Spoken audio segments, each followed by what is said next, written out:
De plus en plus fréquemment, nos villes sont submergées par les eaux de pluie. Chaque fois, le même scénario, les averses s'abattent, les caniveaux débordent, et les habitations se retrouvent dans l'eau. Le phénomène s'intensifie, mais les citoyens n'ont que deux choses à faire: filmer les sinistres pour les partager sur TikTok et attendre les mots de réconfort d'un ministre venu constater les dégâts. Les vidéos qui prolifèrent sur les réseaux sociaux, souvent accompagnées de messages de détresse ou de critiques à l'égard des autorités, sensibilisent certes un large public, mais elles ne sont qu'un exutoire et ne changent rien à la réalité, exactement comme les autorités qui envoient des représentants pour exprimer leur compassion et faire des promesses.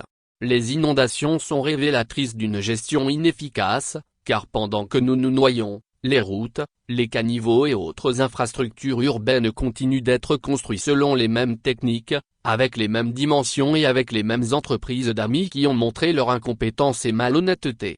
Des experts paralysés par la politique de la peur. Le pays regorge pourtant d'ingénieurs, de climatologues, de pédologues, d'architectes, d'urbanistes, mais la capacité de ceux-ci à se réunir pour chercher des solutions reste limitée. Le climat politique constamment étouffant semble avoir imprégné les esprits au point que beaucoup considèrent l'engagement citoyen comme risquant, voire interdit. La peur de s'impliquer paralyse les initiatives, et les spécialistes préfèrent rester silencieux pour ne pas être perçus comme des opposants ou des gens ayant des ambitions politiques.